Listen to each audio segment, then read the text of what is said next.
My stepmother, 49F, is a wannabe party planner. She has taken it upon herself to plan and host every party and holiday my dad's family has thrown since she married him. I never loved those occasions growing up. She's controlling and gets upset if people complain about anything, but humored her for my dad's sake. According to him, this helps her feel included. I'm getting married to my fiancée Jane, 26F, in July. We got engaged in early 2021, but Jane ended up getting pregnant a couple months after that, and we decided to postpone the wedding to focus on our son for a while. So we've had a long engagement. My stepmother has tried to hijack our wedding plans from day one, complaining, contacting our planner, showing up unannounced to Jane's dress appointments, etc., and we have repeatedly asked her to stop. Dad wants us to humor her, but she's clearly resentful of the fact that she's not hosting the wedding or being labeled mother of the groom in invitations. Besides our baby boy, we also have Luke, 4M, Jane's paternal half-brother. She got custody of him a few months into our relationship, after his parents died. I ended up moving in with them during the pandemic, and have been in Luke's life since he was a baby. He doesn't call me dad, and refers to us as his sister and his op, but we love him like a son. Stepmother, though, hates Luke. She accuses Jane of baby trapping her way into the family. That accusation only got worse after our son was born. My dad gets along with Jane and adores the kids, but stepmother demands him to refuse babysitting Luke, so we don't leave the kids with them often. Instead, Jane's brother and Sil usually watch the kids for us, as their children are close to ours in age. We had a thing last Sunday, and my Bill was out of town with his family. Jane's other siblings live in different cities, as well as my mom and sister. My dad agreed to babysit at our place, and we left. We came back to find both kids crying, stepmother screaming, and dad weakly trying to calm everyone down. Apparently, Luke had told stepmother that both he and our son were going to be our ring bearers, and she went ballistic. She screamed that she wasn't going to allow that because he wasn't family. She then made me need to include the trigger warning when he started crying. His lip is still split. She'd never gotten to this point before. We immediately banned her from our house and from our wedding. Dad is fuming and has said he's not going without her. He's also convinced half of his side of the family, by severely downplaying what stepmother did, to boycott the wedding as well. This includes my stepbrother, who fully agrees with his mother no matter how many times I try to tell him the truth.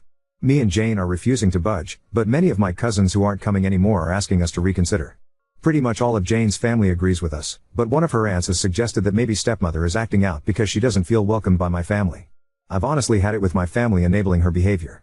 I love my dad, and really want him at my wedding, but I am more than willing to go and see if it means protecting my family. Edit, I think I accidentally deleted the paragraph where I mentioned this, but we did press charges. We took Luke to the pediatrician the next day and gathered every piece of evidence we had. Not only did we have pictures of Luke's face, but by some miraculous strike of luck, we also had nanny cam footage. Some commenters were right to assume that my SM hadn't been invited to our house, but my dad hasn't really gone anywhere without her in years, so we took precautions. We didn't expect her to actually do anything this awful, but we've never trusted her with the kids. The physical attack happened off camera, but there is some footage of her screaming and you crying before and after the event. She now has a child abuse charge on her rap sheet. We wouldn't let her get away with this. Edit 2, there is a lot of additional info I want to add. I'll try to respond to at least some of the comments. I did not expect the amount I've gotten so far, but all I'll add for now is that Luke is okay. The visit to the pediatrician happened the day after. He already had a counselor. Jane was pretty traumatized when her dad and stepmom died, and was worried it would rub off on him, and will continue treatment. We've been hugging and pampering him a little more than usual, too. He's still upset, but is already doing much better. Update 1. It's been a tough week, but it's always great to know that people care. I haven't been able to reply to every comment, but I will try to address some in this update. This might get a little long. I'll start off by saying that me and Jane are going NC with my dad and SM. We haven't really spoken to either of them since the incident, and I don't plan on being the one to reach out. Any communication between us is being handled by my younger sister. She's completely on our side, but will remain in low contact for the time being. I've decided to adopt Jane's way of dealing with people she cares about. Forgive what's apologized for, but never forget. Basically, if Dad or SM ever truly understand what they did wrong and sincerely apologize, we're willing to forgive them, even if begrudgingly so. But we will never ignore, or let them forget, what they did to our family. And for the time being, neither of them will be allowed near Luke, our baby, and any other kids we may have in the future, even if we do forgive them. As for the rest of my family, I read a lot of comments suggesting that I post pictures of Luke's face, as well as the nanny cam footage. I'm not very active on social media, but even if I was, I'm not comfortable exposing my injured preschooler like that, especially given that nothing on internet ever truly goes away. I also decided not to share the pictures with my family unless truly necessary. I should probably mention that while my family adores my dad, most of them aren't very fond of SM. She had 2 failed marriages prior to meeting my father, The first of which resulted in my stepbrother, and he cheated on his then girlfriend to be with her. My family loved that girlfriend, and disliked SM right away. Not only has she been controlling and manipulative since the beginning, she's also tried to force her way into the family matriarch role by any means possible. Taking over planning duties for every family event was her favorite way to do it, because of all the attention and compliments that come with it. The main reason why I hated these parties growing up was because she'd always find a way to make everything about her, including Christmas and mine and my sister's birthdays. The rest of the family felt neutral about it, but they never liked her. With Luke, it was different. Most of my relatives didn't meet him until COVID restrictions got looser, and by then he was 2 years old. He's a bright and genuinely lovable kid, and there weren't really any other small children in the family, so everyone immediately started cooing over him. The way I see it, SM got upset that Jane and Luke were accepted by my family so easily compared to her experience, and that's why she resents them both, but I can't confirm that. She was also mad that, aside from not being the planner, she would have absolutely no involvement in the wedding party. She tried to pressure us into letting her officiate. One of Jane's best friends was offered that role a year ago, making stepbrother my best man. He wasn't interested, and I'd already gotten my best friend, or asking her sister's daughter to be our flower girl. We'd promised Jane's 3-year-old niece. Also, her sister's daughter is 15 and doesn't know us. She also tried to convince us to let my dad walk Jane down the aisle, since her father's gone, but her eldest brother, the Bill I mentioned in the first post, had already been enlisted. SM was disappointed that my family wasn't as involved in the wedding as Jane's, and kept making comments about how that would never happen if we put her in charge. All of that being said, there is nothing that can excuse being that awful to a child, especially if it really is the petty jealousy that I suspect. Because I haven't spoken with my father, my sister has been keeping me updated on what he's been up to. As I found out through her, the story my dad and SM told the rest of the family completely erases Luke's injury and the abuse charges. It insinuates that me and Jane banned them because we got annoyed with SM and decided to take it out on my dad as well. Because most people already disliked SM, explaining what actually happened that night wasn't hard, and most of the relatives that I actually wanted at the wedding have apologized and are berating my dad as well. The people that didn't believe us, as well as those saying we overreacted, have been told they are not welcome in our home anymore. Those are mostly people from my dad's generation, so I can't say I'm surprised. But the realization that they are so biased they're willing to protect a woman they hate, after she hurt a child, just to make my dad happy has reassured me that I don't need any of them in my life. Stepbrother is still in denial.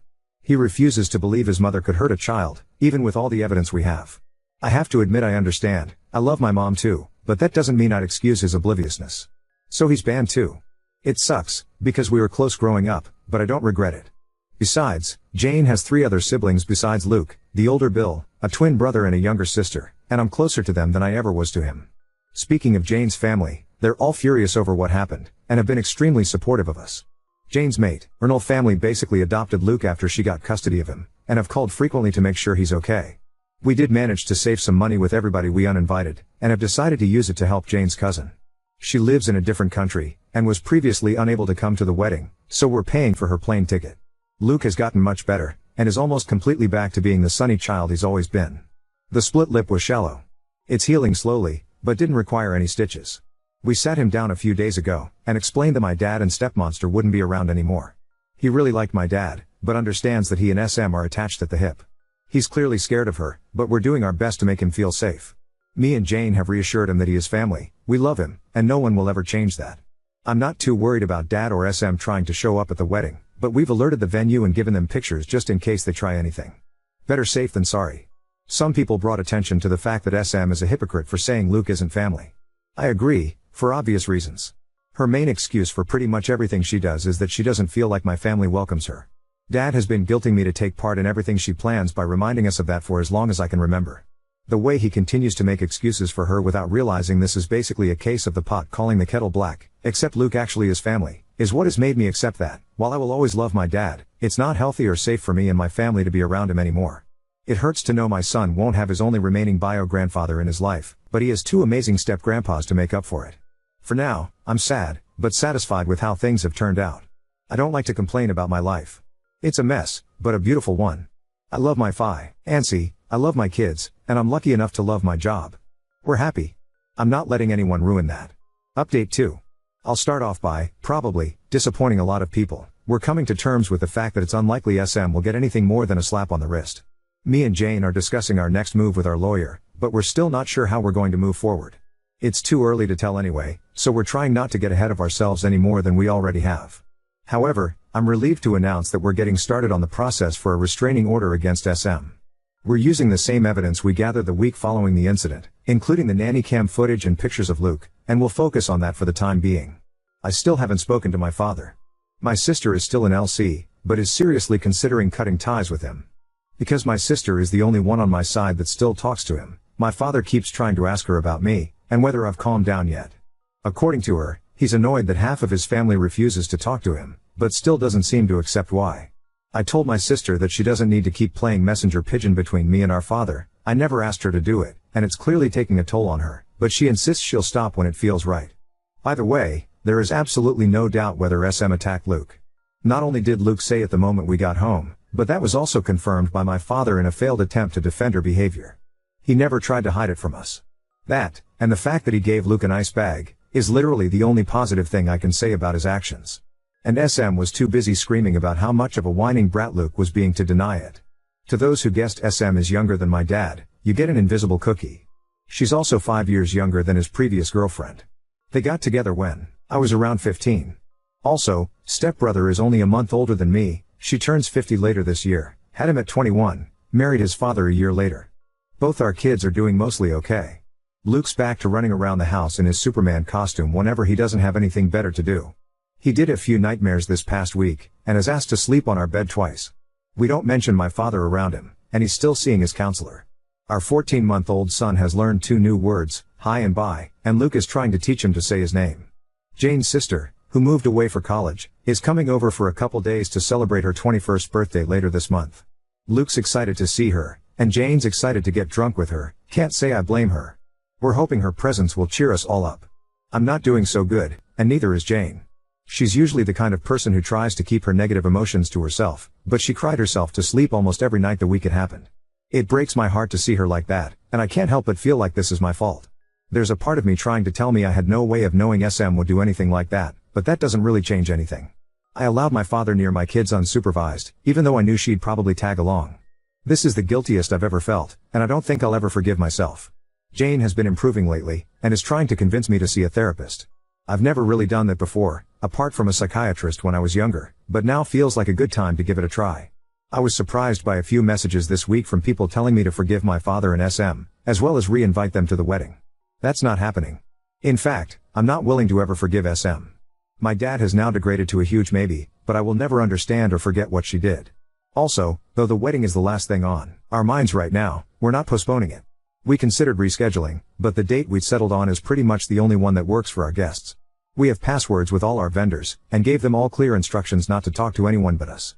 Jane's family is bigger and closer to each other, which is why they're more involved in the wedding than mine, but I do have family participating. My sister is one of the bridesmaids, 2 of my cousins are groomsmen, and my mom is walking down the aisle with a wedding party. Going through all of this with Jane has made me understand even more just how much I love this woman. I couldn't ask for a better partner to start a family with, and I have no idea what I'd do without her. This didn't tear us apart, and I couldn't be more thankful. I probably won't make any more updates until after the wedding, unless something big happens. Update 3. I didn't plan on updating again before the wedding, but something pretty huge happened. The good news is we got the row. The bad news is me and Jane had to see both SM and my father at the court hearing. This was our first time seeing them since we kicked them out of our house over a month ago, and neither of us were looking forward to it. We left the kids with Jane's brother and Sil, so at least Luke didn't have to see them. The hearing itself went a lot quicker than I expected. I'll give credit where it's due. My father was, at the very least, smart enough to understand there was no way they were winning this. There was a lot of evidence against them. Not only did we have the nanny cam footage and Luke's pictures and medical record, but my sister had also gathered every text and email SM had sent her and the family about what happened. And SM hates speaking on the phone, so there were a lot of those. They didn't even bother to get an attorney for the hearing. The judge granted us a protection order against SM. She's not allowed within 500 feet of us or our property anymore. We're changing all our locks this week, and I'm thinking about changing my phone number as well. I have to admit, the moment we left the courthouse was the safest I'd felt since this whole ordeal started. Jane was close to tearing up with joy when we got to the car. We picked up the kids and went to McDonald's with Bill and his family to celebrate. Hours later, my father called me. The order doesn't extend to him, so he can still do that. Jane and the kids were in bed, so I answered. I didn't expect him to change his mind and apologize all of a sudden, but decided to give him one last chance. He tried to start some awkward small talk, but I told him to get to the point. He asked me if the order was truly necessary. I stated, very clearly, that SM was never coming near Jane or my children again, and that I was glad I had an row to formalize that. Every excuse he had for SM was pretty easy to shut down, but she only hit him once. Yep, And that's enough for me. The kids need their grandma. She's not their grandma, Mom is. She's my wife. You need to respect her. She attacked Luke. She disrespected my family in my own house. I don't owe her anything, least of all my respect. He then went on a rant about family, how much of a godsend SM was and everything she'd done for me and my sister since she came into our lives. I replied by listing every time I could remember about her lying, overstepping a boundary or acting unhinged around me, my family or my sister. I brought up both my adult life and my youth. Examples included her attempts to hijack most of our milestones, recently, our wedding plans, our son's birth, Jane's baby shower and my sister's college graduation, her obsession with the idea of a perfect family and her disgusting attitude towards Luke. I also made sure to mention her habits of going through mine and my sister's stuff when we were younger. It's trivial, compared to everything else, but this behavior went on until my sister moved out of their house, only 3 months ago. We're pretty sure she found out about Jane's wedding dress appointments by reading my sister's planner while she wasn't home, for instance. Some of the memories I mentioned are long and hard to explain, but they did cement the fact that SM means nothing to me. He tried to go with the whole she doesn't feel included excuse again, but I shut him up. I said he'd had the opportunity to protect his grandchildren, but had chosen his monster of a wife instead, and that's enough for me to want nothing to do with him. I hung up without saying goodbye. My sister told me he called her afterwards, and she told him she was going NC with him as well. I think we're both starting to accept our father won't change. It sucks, but he's made his priorities clear, and his children and grandkids aren't among them. For now, that's it. Now that they're fresh in my mind, I'm thinking about sharing some of the stories I reminded my father of, but that's gonna take a while. Until then, as always, best wishes to all of you. Update 4. After being engaged for over 2 years, me and Jane finally got married last Saturday. We're still getting used to calling each other husband and wife, but we'll get there. Hopefully. The wedding was awesome.